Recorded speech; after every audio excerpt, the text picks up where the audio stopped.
একদল খাইছে আরেক দল খাওয়ার জন্য রেডি হয়ে আছে।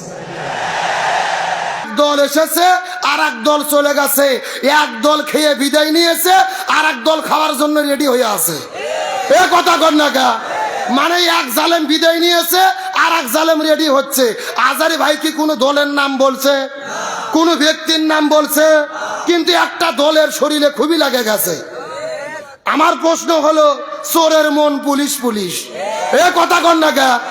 বলতেছে ঠাকুর ঘরে কে রে, ও লাভ দিয়ে ওঠে বলতেছে কলা খাইনি, তার মানে বোঝা গেল এরা আসল কলাখোর। এ কথা কর না কা। আপনারা যদি জালেম না হবেন, আপনারা যদি খাবার জন্য রেডি না হবেন, তা আপনাদের শরীরে লাগলো কেন? এ কথা কন। বাংলাদেশের তো প্রায় 60টা দল আছে, কোন গায়ের শরীরে লাগলো না, আপনাদের শরীরে কেন লাগলো? আমরা পরিষ্কার করে বলি, দল মত রাজনীতি বুঝি না। 54 বছর পার হয়ে গেছে, কে ক্ষমতায় আসবে, জনগণ যাদের চাবে তারা আসবে, তবে বাংলাদেশে সুদ ঘুষ দুর্নীতি চাঁদাবাজিদেরকে আর আমরা দেখতে চাই না। আমার প্রিয় বন্ধুগণ, মুসলমান ভাইরা গভীর মনোযোগ। এই জমিনের ভেতরে আমার নবীজি শান্তি কায়েম করার জন্য 17 বছর বয়সের ভেতরে আমার নবীজি একটা দল গঠন করেছিল, যে দলের নাম হলো হিলফুল ফুজুল। কি নাম বললাম? এ যশোরে মুসলমান গভীর মনোযোগ দিয়ে বোঝার চেষ্টা করবেন। আমার নবীজি জমিনের ভেতরে 17 বছর বয়সে একটা দল গঠন করলো শান্তি কায়েম করার জন্য। 17 বছর থেকে শুরু করে 40 বছর পর্যন্ত নবীজি 23 বছর ধরে চেষ্টা করেছে, কিন্তু দুর্ভাগ্যজনক ব্যাপার হলো আমাদের নবীজি এই জমিনের ভেতরে শান্তি কায়েম করতে পারলো। এ গভীর মনোযোগ দিয়ে কথাটা বোঝার চেষ্টা করবেন। আমার নবীজি 23 বছর ধরে চেষ্টা করেছে, কিন্তু জমিনের ভেতরে শান্তি কায়েম করতে পারলো না। নবীজির বয়স যখন 40 বছর হয়ে গেল, আল্লাহ নবীজির উপরে কোরআন নাজিল করলো। আমার নবী কোরআনের দাওয়াত দেওয়া শুরু করলো। এই কোরআন যখন জমিনের মধ্যে কায়েম হয়ে গেল, তখন আমার নবীজি জমিনের মধ্যে শান্তি কায়েম করতে পারলো। 40 বছর থেকে শুরু করে 63 বছর পর্যন্ত নবীজি 23 বছর চেষ্টা করলো, এই জমিনের মধ্যে শান্তি কায়েম হয়ে গেল। নবীজির জীবনটাকে দুই ভাগে ভাগ করার চেষ্টা করেন। নবুয়ত পাওয়ার আগের হলো 23 বছর, পরের হলো 23 বছর। আগে 23 বছরের ভেতরে নবীজি চেষ্টা করে শান্তি কায়েম করতে পারলো না, পরের 23 বছরে নবীজি কেন শান্তি কায়েম করতে পারলো? এর পেছনে কারণ হলো, আগের 23 বছরের ভেতরে নবীজির কাছে দল ছিল, কিন্তু নবীজির দলের ভেতরে আল্লাহর কোরআনের সংবিধান ছিল না। এ কথা কি ক্লিয়ার না ভেজাল আছে? গভীর মনোযোগ ভালো করে বোঝেন। আপনার আমার মতো 2 টাকার ছুটকে ফটকে হুজুর না, এলাকার তেল তেলা গোয়েন্দার নেতাও নয়। স্বয়ং বিশ্ব নবী 23 বছর চেষ্টা করেছে এই জমিনে শান্তি কায়েম করার জন্য। নবীজি শান্তি কায়েম করতে পারেনি, কারণ নবীজির কাছে দল ছিল, দলের মধ্যে আল্লাহর কোরআনের সংবিধান ছিল না। তার মানে বোঝা গেল, বর্তমানে বাংলাদেশে যারা শান্তি কায়েম করতে চায়, ওই দলের দ্বারা শান্তি কায়েম সম্ভব নয়, যেই দল আল্লাহর কোরআনের সংবিধান দিয়ে পরিচালিত হয় না। কথা কি ক্লিয়ার না ভেজাল আছে? আরে ভাই, যেই দল নিজেরাই কোরআন দিয়ে চলে না, ওদের নিজেদের ভেতরেই তো দলাদলি করে মারামারি করে কুপকাত। এ কথা কন না কে। আপনারা যশোরের মুসলমানেরা বিপ্লব ঘটিয়েছেন। এই যে একদিন আগে যশোরে আদ্দিন ফাউন্ডেশনে মিজানুর রহমান আজহারী ভাই মাহফিল করেছে, 20-25 লক্ষ মানুষ ওই জায়গার মধ্যে উপস্থিত হয়ে আপনারা যশোরের মানুষ ইতিহাস তৈরি করেছেন। আচ্ছা বলেন তো, আজহারী ভাই কি কোনো ভুল বক্তব্য দিয়েছে? আজহারী শুধু বলেছিলেন বাংলাদেশের স্বাধীনতার 54 বছর পার হয়ে গেছে, এক দল এসেছে আর এক দল চলে গেছে, এক দল খেয়ে বিদায় নিয়েছে আর এক দল খাওয়ার জন্য রেডি হয়ে আছে। এ কথা কর না কা, মানে এক জালেম বিদায় নিয়েছে আর এক জালেম রেডি হচ্ছে। আজহারী ভাই কি কোনো দলের নাম বলছে, কোনো ব্যক্তির নাম বলছে, কিন্তু একটা দলের শরীরে খুবই লাগে গেছে। আমার প্রশ্ন হলো, চোরের মন পুলিশ পুলিশ, এ কথা কর না কা। বলতেছে ঠাকুর ঘরে কে রে, ও লাভ দিয়ে ওঠে বলতেছে কলা খাইনি, তার মানে বোঝা গেল এরা আসল কলাখোর। এ কথা কন না কা? আপনারা যদি জালেম না হবেন, আপনারা যদি খাবার জন্য রেডি না হবেন, তা আপনাদের শরীরে লাগলো কেন? এ কথা কন। বাংলাদেশের তো প্রায় 60টা দল আছে, কোন গায়ের শরীরে লাগলো না, আপনাদের শরীরে কেন লাগলো? আমরা পরিষ্কার করে বলি, দল মত রাজনীতি বুঝি না। 54 বছর পার হয়ে গেছে, কে ক্ষমতায় আসবে? জনগণ যাদের চাবে তারা আসবে। তবে বাংলাদেশে সুদ, ঘুষ, দুর্নীতি, চাঁদাবাজিদেরকে আর আমরা দেখতে চাই না। এক দল চলে গেছে, আর এক দল সিএনজি স্ট্যান্ড আর টেম্পু স্ট্যান্ড দখল করে বসে আছে। আমরা কি কোনো নাম বলছি? আচ্ছা শোনেন, আপনারা যদি ওগুলো করে না থাকবেন, তাহলে আপনাদের গায়ে লাগবে কেন?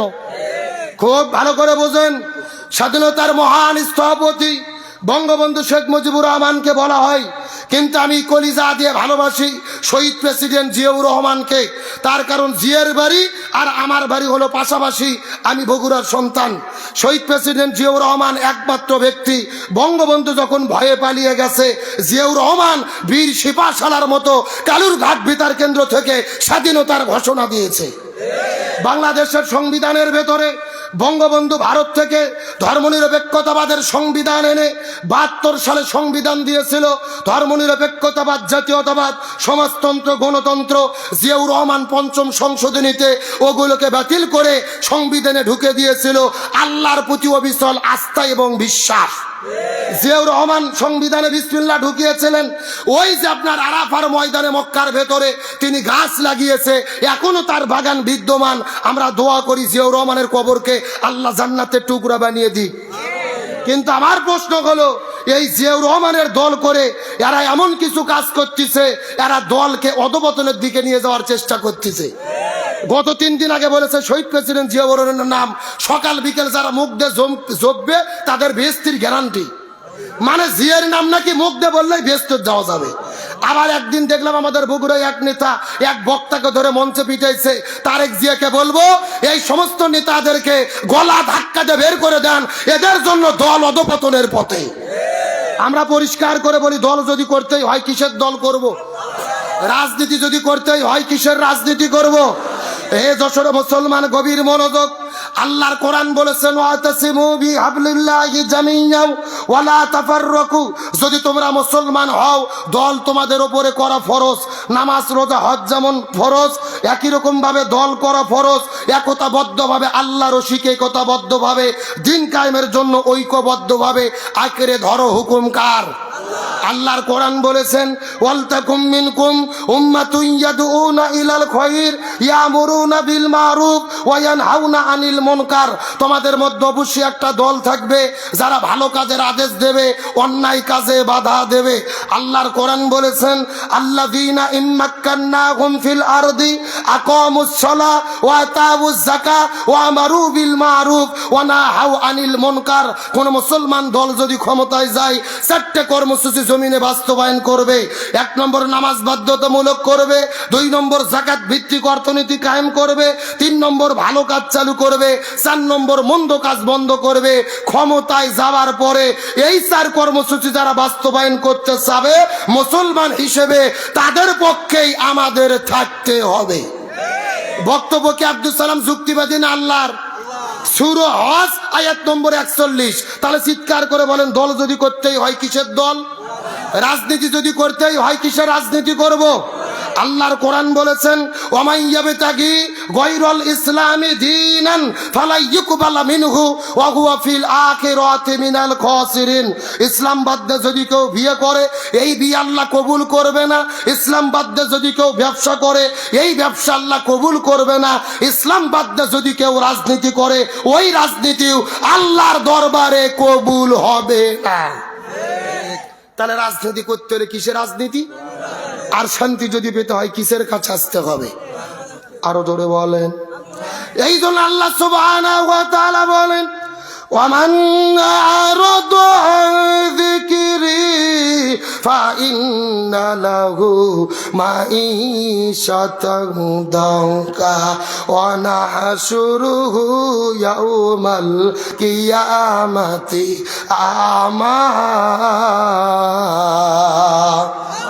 সূরা তাহা 16 নম্বর পরের 19 নম্বর পৃষ্ঠার 13 নম্বর লাইন 124 নম্বর আয়াতে কারিমা তাফসীর ইবনে কাসিরের মধ্য থেকে বলতেছি, আল্লাহ তাআলা ডাকতে বলে, হে পৃথিবীর মানুষেরা, এই জমিনের ভেতরে যদি তোমরা শান্তি কায়েম করতে চাও, ব্যক্তি, পরিবার, সমাজ, রাষ্ট্র, রান্নাঘর থেকে শুরু করে সংসদ ভবন পর্যন্ত কোরআন বাধ্যে যদি তোমরা জীবন পরিচালনা করো, তোমাদের জীবনে আমি আল্লাহ কোনো শান্তি রাখবো না, বরং মাইশাতাং দঙ্কা, তোমাদের জীবনটা অশান্তিতে ভরে দেব। আর কোরআন বাধ্যে যারা জীবন পরিচালনা করবে, আমি হাসরের ময়দানে তাদের দুই চোখগুলোকে অন্ধ করে আল্লাহর কাছে উঠাবো। এ যারা কোরআন মানবে না তাদের জীবনে অশান্তি দেবে কে? আর তাদের দুই চোখকে অন্ধ করে হাসরে কে উঠাবে? তাহলে চিৎকার করে বলেন, শান্তির জন্য কি রাখবে? এই জন্য আল্লাহর কোরআন বলছেন, ফামান তাবিয়া হুদায়া ফালা খাউফুন আলাইহিম ওয়ালা হুম ইয়াহজানুন। আমার দিকে লক্ষ্য করেন, এই যে আপনারা লিখে দিয়েছেন আব্দুল সালাম যুক্তিবাদী। আমি যুক্তিতে কিছু কথা আপনাদেরকে বুঝাই। মনে করেন বাংলাদেশের ঢাকা শহরে বিশাল বড় একটা পানির ট্যাঙ্কি আছে।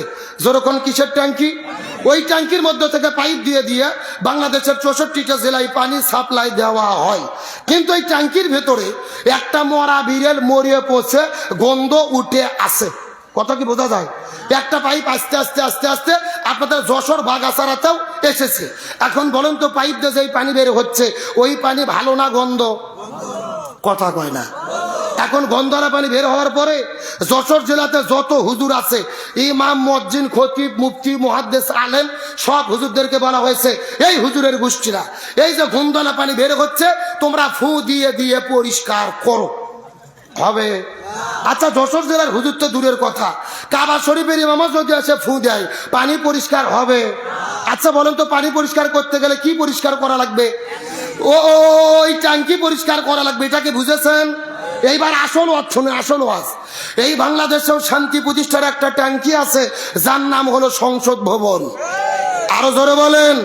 আর ওই সংসদ ভবনের ভেতর থেকে বাবার আইন, দাদার আইন, চাচার আইন, খালুর আইন, ফুবর আইন, কার্ল মার্কসের আইন, লেনিনের আইন, পুতিনের আইন, সক্রেটিসের আইন, প্লেটোর আইন, ধর্মনিরপেক্ষতাবাদ, জাতীয়তাবাদ, সোশ্যালিজম, ক্যাপিটালিজম, স্বামীর আইন, স্ত্রীর আইন, ভারতের আইন, ব্রিটিশের আইন, মানব রচিত তন্ত্র মন্ত্রকে জুতো এবং ঝাঁটাপিটা করে সংসদ থেকে বিদায় করে যতদিন পর্যন্ত এই কোরআন সংসদের মধ্যে ঢুকাইয়া কোরআন দিয়ে বাংলাদেশ পরিচালিত না হবে, ততদিন পর্যন্ত এই জমিনের ভেতরে শান্তি আসতে পারে না, পারে না, পারে না। সুতরাং বাংলাদেশে শান্তি কায়েমের জন্য এই কোরআন দিয়ে বাংলাদেশ চলুক, এটাকে আপনারা চান?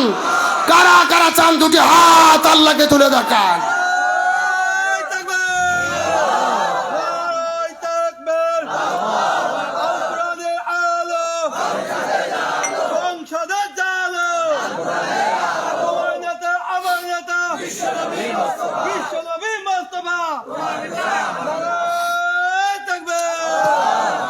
একেবারে সোজা কথা, জমিন যার, আইন চলবে তার। আরো জোরে বলেন। আল্লাহর জমিনে আল্লাহর কোরআনের আইন কায়েম করা ছাড়া এই জমিনে শান্তি আসবে? উঠলা কি জন্য? কে রে এটা? কে রে? কে রে? ছোট বাচ্চার কিসের পেশা? পেশা লোকে বুড়ো বানছেন। এ কথা কর না গা। আপনারা কি থাকবেন না শর্ট করে পাইলে চলে যাবেন? হ্যাঁ, সৈরা স্যার কিন্তু বলতেছে আমরা সীমানার কাছে আছি, যে কোনো সময় শর্ট করে ঢুকে পড়তে পারি। আমরা বলছি ম্যাডাম আপনি আসেন, এটা তো আপনার বাবার দেশ, আপনি আসেন, আপনি শর্ট করে ঢুকবেন আর আমরা আপনাকে ফট করে আয়না ঘরে ঢুকে দেবো। এ কথা কর না গা। কে রে বস শর্ট করে ঢুকবি? আমরা কি ফিডার খাবো? আঙ্গুল চুষবো? কোথায় ঢুকে দেবো? বুবু আইবার তুমি আইবা গো, এইবার আইসা বুবু ক্ষমতা পাইবা না। একটু জোরে বলেন, জোরে বলেন। বুবু আইবা তুমি আইবা গো, এইবার আইসা বুবু ক্ষমতা পাইবা না। খোঁজ নেই বুবু কাদের কাকার, অবস্থা খারাপ দরবেশ বাবার, হারুন আঙ্কেল এখন সামনে আসে না। নেতা কর্মী সব জেলের ভেতর, বুবু আসে ঘরের উপর, কখন জানি আসে গ্রেফতারি পরোয়ানা। বুবু আইবা, তুমি আইবা গো, এইবার আইসা বুবু সিংয়ের বইবানা। এ কথা বলেন। আল্লাহর কোরআন বলেছে কুতিবালাই কোমল কিসাস, জীবনের পরিবর্তে জীবন, হাতের পরিবর্তে হাত, পায়ের পরিবর্তে পা, চোখের পরিবর্তে চোখ। এই আয়াতের ডিজিটাল ব্যাখ্যা হলো আয়না ঘরের পরিবর্তে আয়না ঘর। তার কারণ বলেন, তাই না ঘরকে আমরা তৈরি করেছি না ওরাই করেছে? আমাদের প্রিয় ভাই ব্রিগেডিয়ার আমান আজমি ব্যারিস্টার আরমানকে 13 বছর ধরে আয়না ঘরে বন্দি করে রেখেছে। সূর্যের আলো দেখতে দেয়নি, বাইরের বাতাস খাইতে দেয়নি। আজান যখন হতো বক্সে গান বাজাইয়া আজান পর্যন্ত শুনতে দিত না। সুতরাং বর্তমান ডক্টর ইউনূস সরকারকে বলবো, স্বৈরাচারের যত এমপি মন্ত্রী গ্রেপ্তার হয়েছে বিচার চলাকালীন অবস্থায় এদেরকে আয়না ঘরে বন্দি করে রাখতে হবে। আলোচনা কি চলবে? শেষ পর্যন্ত থাকবেন তো ইনশাল্লাহ? দেখি থাকবেন না কারা কারা, একটু হাত তোলেন। এই হলো হুজুগে বাঙালি, যাই বলে আয় রে তারই সাথে যাই রে, বোঝা শোনা নাই রে। এরকম হলে হবে না। সত্য সত্য শেষ পর্যন্ত থেকে আখেরি মোনাজাত করে কারা কারা যেতে চান টান টান করে দুটো হাত আল্লাহকে তুলে দেখান। লিল্লাহে তাকবীর। এ সাউন্ড হয়নি, হাত টান টান কুড়ান দেখি। এ মুরব্বি মুরব্বি হাত উঠান। এই ছেলে সবাই হাত উঠান, সবাই একটু গোলা কাকার দান তো দেখে। লিল্লাহে তাকবীর। আল কোরআনের আলো, আল হাদিসের আলো, দুনিয়ার মুসলিম, ইসলামের শত্রুরা, কোরআন আছে যেখানে, হাদিস আছে যেখানে, লিল্লাহে তাকবীর। আলহামদুলিল্লাহ বলেন। আপনারা সবাই কিন্তু হাত তুলে ওয়াদা করলেন শেষ পর্যন্ত থাকবেন। এখন না থেকে যদি উঠে চলে যান, কথা ভঙ্গ করা কিসের লক্ষণ? মুনাফিকের লক্ষণ। আপনারা কি মুনাফিক হতে চান? মুনাফিক হতে চান কি চান না, এটা মুনাজাতের আগে বোঝা যাবে। কিসের আগে? মুনাজাতের আগ পর্যন্ত লক্ষ্য করে দেখেন কারা কারা উঠে উঠে চলে যায়। যারা যারা উঠে যাবে মনে করবেন ওই গ্রুপের লোক। আল্লাহ তাআলা থাকার তৌফিক দিক, বলেন আমিন। মিনিট 30 সময় কি দেওয়া যাবে? আসেন মূল আলোচনার দিকে। আল্লাহ তাআলা আমাদেরকে সৃষ্টি করেছেন, আল্লাহর একটা উদ্দেশ্য আছে না নাই? আল্লাহর কোরআন বলেছেন, মা খলাকতুল জিন্না ওয়াল ইনসা ইল্লা লিয়াবুদুন। আমি মানুষ এবং জিনকে সৃষ্টি করেছি আমার ইবাদত করার জন্য। সুবহানাল্লাহ কর। আজকের আলোচনার মূল টপিক হলো আল্লাহর কাছে সবচাইতে প্রিয় ইবাদত কোনটি? আল্লাহর কাছে সবচাইতে প্রিয় আমল কোনটি? যশোর এবং সাতক্ষীরা জেলার মানুষের ধারণা নামাজ পড়ার নাম ইবাদত, হজ করার নাম ইবাদত, জিকির করার নাম ইবাদত। নামাজ, রোজা, হজ, যাকাত অবশ্যই ইবাদত। তবে আল্লাহর কাছে সবচাইতে প্রিয় ইবাদত হলো এই জমিনের ভেতরে দ্বীন প্রতিষ্ঠার আন্দোলন করা, ইকামতে দ্বীনের কাজ করা, কোরআন বিজয়ের আন্দোলন করা। এখন আপনাদের মনের মধ্যে প্রশ্ন থাকতে পারে, হুজুর এটা আপনি কেমন ওয়াজ করলেন? আমরা সারা জীবন ওয়াজ শুনেছি নামাজ, রোজা, হজ, যাকাত এইগুলো হলো আসল ইবাদত, আর আপনি বলতেছেন দ্বীন প্রতিষ্ঠার আন্দোলন করা এটাই হলো আসল ইবাদত। কারণ কি? আমার কথাটা ভালো করে বোঝার চেষ্টা করবেন। আপনাদের যশোরে, সাতক্ষীরায় তাবলিগ নামে একটা দল আছে না নাই? মসজিদে মসজিদে যাই, মানুষদেরকে দাওয়াত দেয়, ভাই নামাজ পড়েন, বহুত ফায়দা, বহুত নেকি। আচ্ছা বলেন তো তাবলিগের কি কোনো বিপদ বাংলাদেশে আছে? নাই। আচ্ছা বলেন তো বাংলাদেশে জিকির পার্টি আছে না নাই? কথা কয় না। আরে ভাই বাংলাদেশে যত প্রকার জিকির চলে, এত জিকির পৃথিবীর কোনো দেশত চলে না। যেই রকম পীর ওই রকম তরিকা, ওই রকম জিকির। আমি কি দু একটা বলবো? আল্লাহর ওলি খাজা বাবা, বিশ্বের ওলি খাজা বাবা, ফরিদপুরের কেবলা জাগান তোমার জন্য কান্দে বাবা, লক্ষ জাকের আওয়ান। এ কথা কোন, কথা কোন? দুই কান্তর দুই ফেরেশতা আছে না নাই? দুই ফেরেশতা কলম বার করে দাঁত দেখে আমরাচ্ছে। আল্লাহ বলছে কে ফেরেশতা কলম দাঁত দেখে আমরাও কেন? ফেরেশতারা বলতেছে আল্লাহ আমরা তো বুঝবার পারিনি লিখবো কি? কে রে কোরআন হাদিসে হোকামুকি কোতাকুতি কোনো জিকির আছে? জিকির হলো ফরজ ইবাদত। জোরে বলেন কি ইবাদত? আল্লাহ বলছেন ফাযকুরুনি আযকুরুকুম, তোমরা আমার জিকির করো আমিও তোমাদের জিকির। তে জিকির যদি ফরজ হয় ওই জিকির তো রসুলের তরিকা মতো করার দরকার আছে না নাই? রসুল বলেছেন জিকিরের সহি শব্দ 4টি। চিৎকার করে বলেন কয়টি? সুবহানাল্লাহ, আলহামদুলিল্লাহ, লা ইলাহা ইল্লাল্লাহ, আল্লাহু আকবার। এই 4টে শব্দ ছাড়া সহি কোনো জিকির। আর বাংলাদেশে তো জিকির চলে বসেন বসেন বইসে যায়। কথা কর না গা। এই যে 3 দিন আগে দেখলাম একটা মাহফিলের ভেতরে কিছু শ্রোতা নাচতে নাচতে জিকির করতে করতে বাস ধরে মাথাত লেপে উঠে প্যান্ডেলের উপরে বেদুরের মতো ঝুলতিছে আর জিকির করতেছে। বলেন তো এগুলো কি জিকির না ফাজলেমি? এদের এই সমস্ত জিকির দেখে কিছু বাউল শিল্পী আবার গান বের করছে, আমি কি বলবো নাকি? এত লাফাস কেন রে তোরা, এত লাফাস কেন, এত লাফাস কেন রে তোরা, এত লাফাস কেন? লাফাইয়া খোদারে পাইলে আগে পাইতো ব্যাং। কথা কি বোঝেন নাই? বলতেছে লাভ পারে যদি আল্লাহর কাছে যাওয়া যেত মানুষের আগে ভ্যাং আল্লাহর কাছে যেত। এই আমার দিকে লক্ষ্য করেন, হাসার জন্য বলিনি। জিকির সম্পর্কে আলোচনা করো আমার সাবজেক্ট নয়। তাহলে বলেন এইরকম জিকিরের নামে ভণ্ডামি বাংলাদেশে আছে না নাই? বাংলাদেশে এদের কি কোনো বিপদ আছে? কোনো বিপদ নাই। বাংলাদেশে নামাজ পড়লে কি কোনো বিপদ আছে? হজ করলে বিপদ আছে, রোজা রাখলে বিপদ আছে, যাকাত দিলে বিপদ আছে। কোন ইবাদতে বাংলাদেশে বিপদ নাই। একটা মাত্র ইবাদত করলে বাংলাদেশে বিপদ হয়। একটু গবেষণা কি বলতে পারবেন ওটা কোন ইবাদত? গভীর মনোযোগ ভালো করে বোঝেন। বাংলাদেশে নামাজ পড়লে বিপদ হয় না, হজ করলে বিপদ হয় না, যাকাত দিলে বিপদ হয় না, জিকির করলে বিপদ হয় না। এই বাংলাদেশের ভিতরে তারাই বিপদে পড়েছে যারা জমিনের ভেতরে কোরআন প্রতিষ্ঠার আন্দোলন করেছে।